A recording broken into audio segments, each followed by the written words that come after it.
Aujourd'hui, c'est le jour de la sortie de ce smartphone-là, le OnePlus 8 Pro. Alors aujourd'hui, je vous sors deux vidéos, puisque OnePlus présente deux nouveaux smartphones, OnePlus 8, OnePlus 8 Pro. Je publie exactement en même temps ma vidéo du OnePlus 8 et celle du OnePlus 8 Pro. Je vous invite donc à aller découvrir ma vidéo du OnePlus 8 si ce n'est pas déjà fait via le lien qui doit s'afficher juste ici. Je vous le mets également dans la description de la vidéo. Vous allez voir les différences réellement entre les deux smartphones, c'est intéressant. Mais avant toute chose, je vais vous ramener quelques mois en arrière où je vous disais ça. Si vous regardez un peu, si on creuse un peu dans ce qu'on a dans toutes les rumeurs, dans toutes les fuites, eh bien ça nous annonce qu'en fait, il y a un truc qui partirait, en tout cas pour moi un bénéfice qui partirait, c'est le bénéfice du très grand écran, sans encoche, sans rien, puisqu'on trouverait un petit poinçon. Un truc qui me chagrine un peu, alors si cette rumeur est avérée, c'est que je trouve qu'avec le OnePlus 7 Pro et l'idée de la caméra pop-up, OnePlus a fait un vrai pas en avant en disant ok, on propose un grand écran Quad HD complètement libéré d'encoche, de rien du tout. Donc en termes de gaming, en termes d'expérience de visionnage, de séries de films, de tout ce que vous voulez, c'est vraiment top. Et j'aurais du mal à comprendre que OnePlus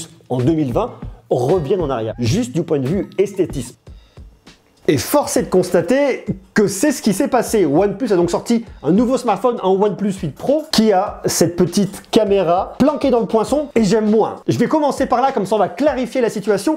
J'aime moins parce que j'aimais beaucoup l'idée de la caméra pop-up qui par contre apportait un peu plus de poids au smartphone à cause du mécanisme, qui par contre ne permettait pas d'avoir une certification IP68. Je comprends que OnePlus a fait ce choix-là de mettre une petite caméra de poinçon tout simplement pour pouvoir avoir cette certification IP68 qui sur des smartphones très haut de gamme, puisque c'est clairement l'ADN de ce smartphone et on va le détailler dans cette vidéo dans quelques instants. Ils ont donc fait ce choix-là. On vient empiéter un peu sur l'écran au travers du poinçon et on retire la caméra pop-up. J'ai l'impression qu'on enlève un bénéfice par rapport à ce qu'on avait sur les modèles de l'année dernière où on avait effectivement un grand écran complètement dégagé. Là, on a toujours un grand écran. On a plein de belles qualités, mais voyez, ça, c'est le petit point de regret que je peux venir vous donner tout de suite. J'attends vraiment, mais vous pouvez pas imaginer quelle impatience des technologies qui nous permettront de faire disparaître toutes les caméras, que ce soit à l'avant ou également à l'arrière. D'ailleurs, je ne sais pas si vous avez fait attention, il y a quelques mois, je vous ai emmené avec moi à Las Vegas, au CES, je vous ai montré une des dernières technologies de OnePlus sur lesquelles ils travaillaient, qui leur permettait de camoufler les caméras que vous aviez à l'arrière. Cette techno n'est toujours pas implantée, c'est plus un test pour voir un petit peu les réactions et pour prendre la température. J'imagine que ça finira par arriver très prochainement sur les smartphones de OnePlus. En attendant, eh bien, ils ont fait ce choix-là pour la certification.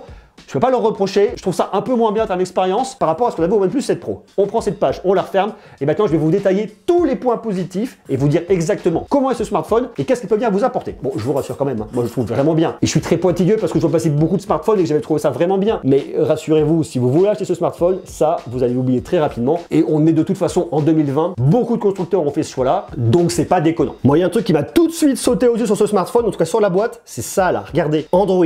Si ça, c'est pas un pied de nez à Huawei en disant, regardez, chez nous vous avez Android, chez nous vous avez le Play Store, chez nous vous avez toutes les apps Google, je vois pas ce que c'est. Si vous voulez savoir ce que vous allez pouvoir retrouver à l'intérieur, allez jeter un coup d'œil du côté de la vidéo du OnePlus 8, vous verrez, c'est exactement la même chose. On a ici un très beau smartphone avec un écran bord à bord, incurvé, que ce soit sur la face avant, mais également sur le dos. Ici j'ai un Corning Gorilla Glass 5 à l'arrière, mais également à l'avant. C'est un smartphone qui fait 199 grammes, qui est un peu plus lourd que le OnePlus 8, qui a un capteur d'empreinte digitale qui déverrouille extrêmement rapidement et qui existe dans 4 couleurs. Ici moi j'ai l'Onyx Black, c'est un noir brillant. Il existe également du Glacial Green que j'ai pas, c'est un bleu avec un reflet vert mat. Il y a l'Ultramarine bleu, c'est du bleu marine, voire bleu nuit qui est mat. Et j'ai Interstellar Glow, c'est une édition spéciale avec du violet qui tire vers l'orange, un effet miroir. J'ai ici un smartphone qui se prend très bien en main, qui se glisse très facilement dans une poche. Par contre, faites attention, il est un petit peu savonnette. Si vous le protégez pas, il risque à un moment ou à un autre de vous échapper des mains et vous risquez de l'abîmer. Je vous conseille donc de venir le protéger. Et pour venir le protéger, quoi de mieux que les produits de mon partenaire Rhinoshield. Un petit éventail, il y a de quoi faire ici. Ici, ce ne sont pas les produits pour le OnePlus 8 et OnePlus 8 Pro, j'ai les produits de la génération de l'année dernière, OnePlus 7, OnePlus 7 Pro. Néanmoins, l'idée reste exactement la même. De quoi venir protéger le dos de votre smartphone, de quoi venir protéger l'écran de votre smartphone, une coque de protection pour venir protéger le dos de votre smartphone, mais vous avez également la crash guard qui vous permettra de garder le dos visible et de venir le protéger extrêmement facilement. Mais surtout, ce qu'il faut savoir, c'est que le OnePlus 8 Pro montre ce que OnePlus sait faire de mieux. Et ici, on a une opulence de spécifications techniques. On a ici un écran fluide AMOLED, c'est une dalle Samsung de 6,78 pouces. On a surtout un écran Quad HD 3168 par 1440 pixels à 513 pixels par pouce. Vous pouvez aussi switcher en FHD+, si vous le souhaitez, en 2376 par 1080 pixels. Mais surtout, vous avez une option à venir cocher ici qui vous permettra de switcher entre l'une ou l'autre de résolution pour éviter de décharger la batterie. Un ratio 19,8 neuvième, un écran qui occupe 93,6% de la face avant, mais c'est pas tout. tout, puisque vous avez ici un taux de rafraîchissement de 120 Hz qui va apporter beaucoup de fluidité. Mettez-vous en 120 Hz, puisque votre smartphone va venir switcher de façon intelligente et dynamique en fonction des applications que vous allez utiliser. Et ça vous apporte beaucoup de fluidité lorsque vous allez venir scroller, jouer à des jeux. C'est vraiment bien. Vous avez une dalle HDR10, HDR10+. Au niveau des couleurs, vous pouvez la mettre soit en vif, soit en naturel, soit venir carrément en avancé, en sRGB ou en Display P3. Personnellement, le vif me conviendra parfaitement bien. Et vous avez aussi un moteur d'amélioration vidéo où vous pouvez venir activer les effets de couleurs vives pro et également une atténuation graphique du déplacement. Ça va venir rajouter des images pour éviter qu'une vidéo qui ne soit pas tournée en 120 images par seconde, que vous ayez un effet comme ça et qui ne soit pas du tout agréable. On a en plus ici un écran 10 bits qui vous permet d'avoir 1 milliard de couleurs. Un écran qui est certifié lutter contre la lumière bleue et qui est 40% plus performant dans ce domaine-là que le modèle de l'année dernière. Et une luminosité maximale de 1300 nits. Autant vous dire qu'ici, entre le 120 Hz, entre le QHD+, entre le 10 bits, HDR10+, et compagnie, je vous en passe, vous avez juste une débauche de spécifications techniques, ne serait-ce qu'au niveau de l'écran. Mais ça ne s'arrête pas là, puisque la partie audio n'est pas en reste, puisque vous avez des haut-parleurs stéréo.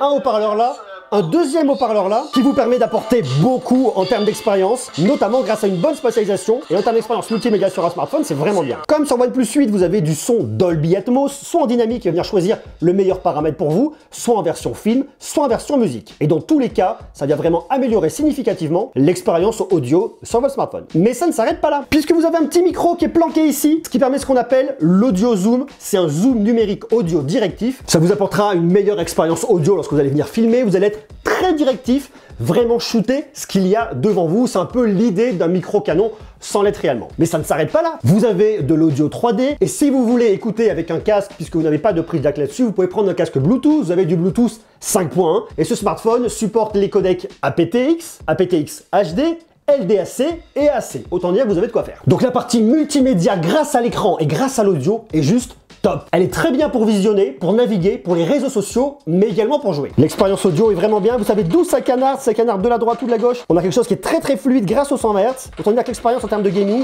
elle est vraiment là. Le gaming est toujours mis en avant grâce à un espace dédié. Vous avez toujours le mode Fnatic que vous pouvez venir activer. Ça vous permet de bloquer toutes les notifications et tous les appels, restreindre l'arrière-plan afin de booster votre jeu et d'arrêter la carte SIM pour améliorer la connexion réseau. Vous optimisez complètement votre machine pour des meilleures parties et des meilleures performances graphiques. Mais ça ne s'arrête pas là, puisqu'en termes de performance, vous avez ce qui se fait de mieux. Vous avez le Qualcomm Snapdragon 865. Vous avez soit 8, soit 12 Go de RAM, c'est de la LPDDR5. Et vous avez ce qui se fait de mieux en termes de stockage, c'est l'UFS 3.0, soit 128 Go de stockage, soit 256, et dans les deux cas, non extensible. Vous avez du Wi-Fi 6 et vous avez un smartphone 5G grâce au modem X55 de Qualcomm. Et on obtient le score coquet sur Antutu de 577 869. Et si j'en crois Antutu, ça me le classe à la première position, alors ça me le classe plutôt à la deuxième position, puisque selon mon dernier test, le Xiaomi, le Mi 10 Pro est arrivé au-dessus, mais tout ça se tient à très peu de choses. Donc on voit qu'on a un smartphone qui est extrêmement fluide, extrêmement rapide. Mais je sais pas si vous vous souvenez, mais l'année dernière, plusieurs smartphones de OnePlus occupaient la tête du classement d'Antutu. Autant vous dire que OnePlus c'est toujours des smartphones extrêmement performants. Et je peux vous confirmer que le OnePlus 8 Pro est un excellent smartphone, très performant et globalement relativement bien endurant, mais ça dépend bien évidemment de vous et de vos usages. Puisqu'ici vous avez une batterie de 4510 mAh.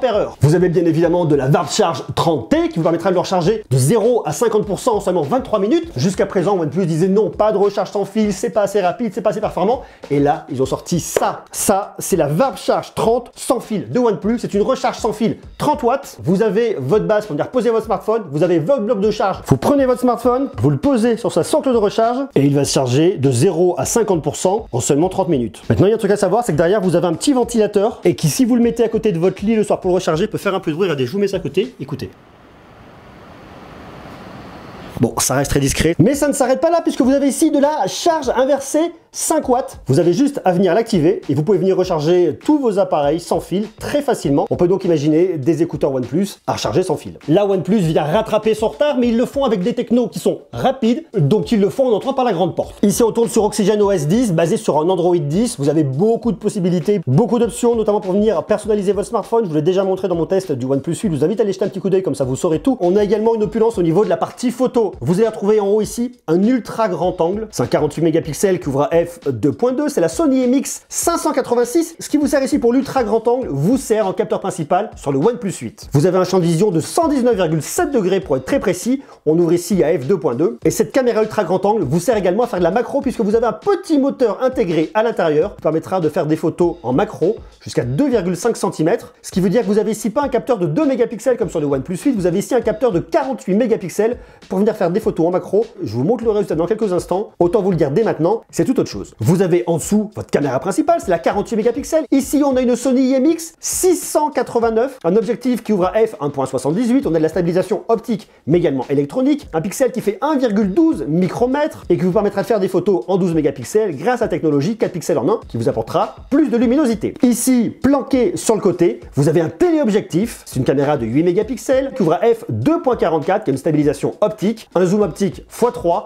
un zoom numérique x30. Et si vous regardez en dessous, on a quelque chose de tout nouveau. Ici, c'est le Color Fighter caméra. C'est une caméra qui vous servira pour apporter de la couleur et des effets. Je vais vous montrer ça. Vous avez ici un capteur de 5 mégapixels. La caméra ouvre à f2.4. Vous avez bien évidemment votre double flash LED. Et à l'avant, vous avez une caméra de 16 mégapixels. C'est la Sony MX 471. C'est exactement le même capteur que vous avez trouvé sur le OnePlus 8, sauf que cette fois-ci, on n'ouvre pas à f2.0, on ouvre à f2.45. C'est un choix intéressant qu'a fait OnePlus, parce que normalement, lorsqu'un constructeur vous choisit 4 capteurs, on a bien évidemment la combinaison classique, grand angle, ultra grand angle, téléobjectif. Ça, c'est ce qu'on trouve un peu partout. Mais sur le 4e capteur, ce qu'il vous propose, c'est une caméra TOF pour le mode portrait et pour différentes applications. Ici, vous ne l'avez pas. Ils ont fait le choix de mettre une caméra qui va apporter en tout cas des filtres couleurs. On voit que là-dessus, il s'adresse aux créateurs, aux photographes, en proposant quelque chose qu'on trouve nulle part ailleurs. C'est donc une proposition de valeur qui est différente. Je ne sais pas si c'est vraiment ce qui va venir convaincre dans la majorité. En tout cas, c'est assez intéressant pour venir le relever. Il faut savoir également que sur notre smartphone, on vous propose 5 caméras. Ici, vous en avez 4, mais en réalité, vous en avez 5,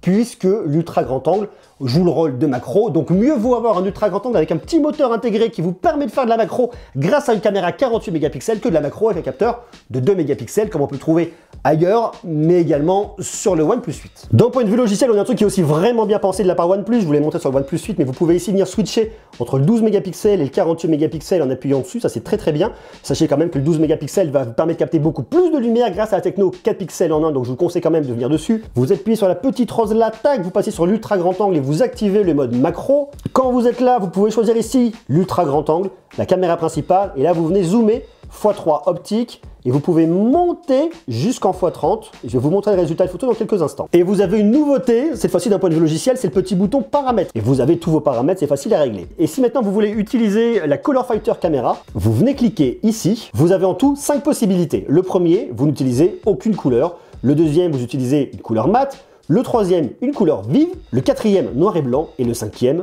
photochrome. Je vous montre le résultat également dans quelques instants. La super stabilisation marchera ici en 1080p mais également en 4K à 30 images par seconde et uniquement 30 images par seconde. Et si vous venez activer le HDR, eh bien vous ne pouvez pas avoir la super stabilisation puisque le HDR fonctionne sur le capteur principal et la super stabilisation sur l'ultra grand angle. Et comme sur le OnePlus 8, vous pouvez venir filmer en 4K ciné 30 fps mais également 60 fps. Vous pouvez donc filmer au format cinémascope 21/9. Et vous avez bien évidemment du ralenti 720p à 480 images par seconde et 1080p à 240 images par seconde. Bien que vous n'ayez pas de caméra TOF, vous avez quand même le mode portrait. Et là-dessus, ils nous ont même intégré de la reconnaissance d'animaux pour vos animaux domestiques, pour votre chien, pour votre chat. Comme je vous l'ai dit sur la vidéo du OnePlus 8, je suis confiné, je n'ai pas de chien ni de chat à la maison, je ne peux donc pas le tester, mais sur le principe, je le crois sur parole. Voilà les photos faites avec le OnePlus 8 Pro. Si vous n'avez pas vu mon test du OnePlus 8, sachez que j'ai fait exactement les photos au même endroit, au même moment pour pouvoir les comparer.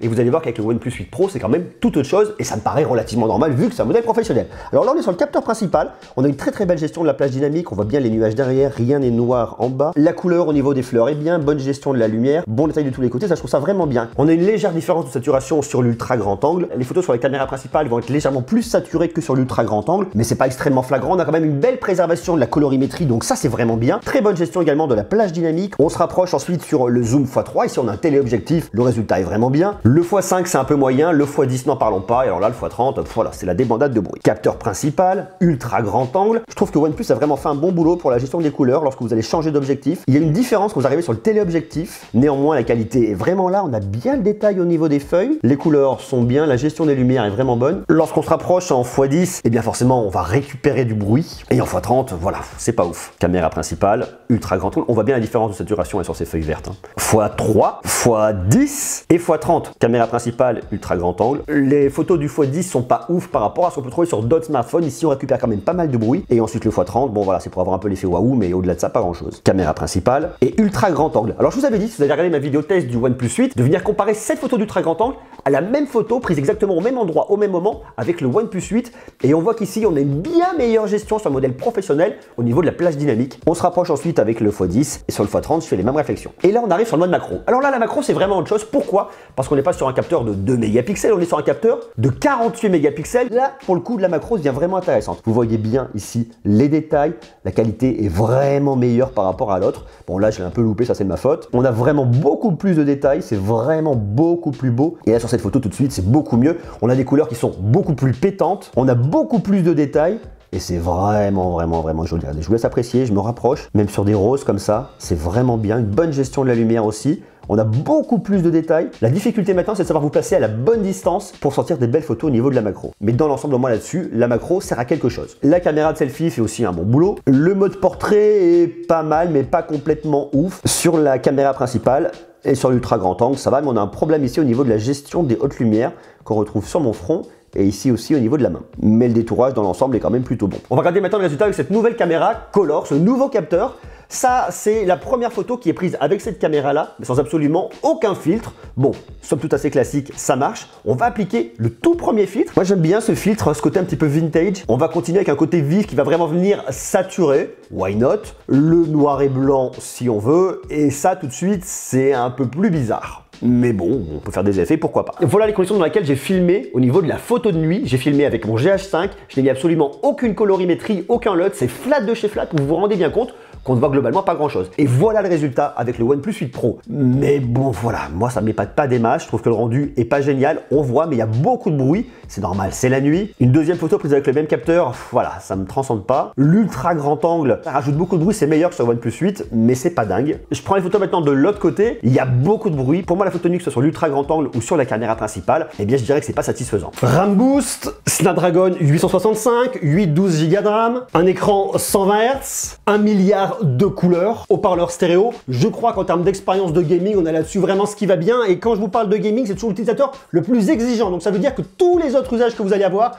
en termes de visionnage de séries, de multimédia, contenu réseaux sociaux, vous avez une expérience qui est vraiment très bonne. Et on voit que sur le OnePlus 8 Pro, on a une opulence de spécifications technologiques. OnePlus a été loin là-dessus. Je trouve en tout cas ça plutôt intéressant. C'est un smartphone en plus qui pour la première fois est certifié IP68, résistant à l'eau et à la poussière, huilé. Le OnePlus 8 ne l'est pas. Vous pouvez avoir une double carte SIM ici, pas d'extension grâce à une carte microSD, ça n'est pas possible. Il a bien évidemment du NFC et c'est un smartphone que vous pouvez trouver en deux configurations, 8 plus 128 au tarif de, je vous le dis tout de suite, 899 € en Onyx Black et vous avez la config 12 plus 256 en Glacier Green à 999 €, c'est-à-dire qu'à 1 € près, vous êtes à 1000 €. Il y a une vraie augmentation de prix, c'est lié notamment au fait d'avoir cette opulence technologique et également lié au fait d'avoir de la 5G qui va forcément augmenter les prix des smartphones. Un smartphone dispo à partir du 21 avril prochain. Je vous mettrai les liens bien évidemment en bas dans la description. Par rapport au OnePlus 7 Pro l'année dernière, on voit qu'on a une augmentation significative du prix sur la plus grosse version, mais il y a aussi un côté positif du fait d'avoir ce nouveau modèle, c'est que le OnePlus 7 Pro et le OnePlus 7 diminuent en tarif. Ça reste des smartphones très actuels, très performant. Donc si vous voulez aller chez OnePlus et que vous ne voulez pas mettre quasiment 1000 € dans un smartphone, vous pouvez aller sur les OnePlus 7, OnePlus 7 Pro qui sont aussi des très bons produits. On peut donc se poser la question, pourquoi est-ce que OnePlus a mis de la 5G dans ce smartphone puisqu'au final ça vient augmenter le prix? Et bien tout simplement parce que là-dessus, on a un lancement global, un lancement international avec deux produits et pas des déclinaisons 4G, 5G, comme peut le faire notamment Samsung, sauf sur l'Ultra où il n'y a qu'un modèle 5G, mais sur les autres, on a des versions 4G et 5G. Non, là-dessus, OnePlus a fait le choix de mettre uniquement un OnePlus 8, un OnePlus 8 Pro pour tous les pays. Il y a des marchés très forts pour OnePlus qui ont de la 5G, les États-Unis, la Chine, l'Inde. En Europe, il y a la Suisse, il y a la Finlande qui ont la 5G. Comme la 5G doit arriver normalement en 2020 et elle va se déployer en 2021, ce qui est en tout cas le calendrier attendu et annoncé, eh bien votre smartphone sera déjà prêt pour la 5G. Et comme vous n'allez pas le changer en 2021 ou 2022, eh bien vous aurez la 5G lorsque la 5G sera quasiment déployée partout. C'est un peu l'idée et la stratégie derrière tout ça. Donc la question qui se pose, c'est est-ce qu'il faut acheter aujourd'hui un smartphone 5G, oui ou non?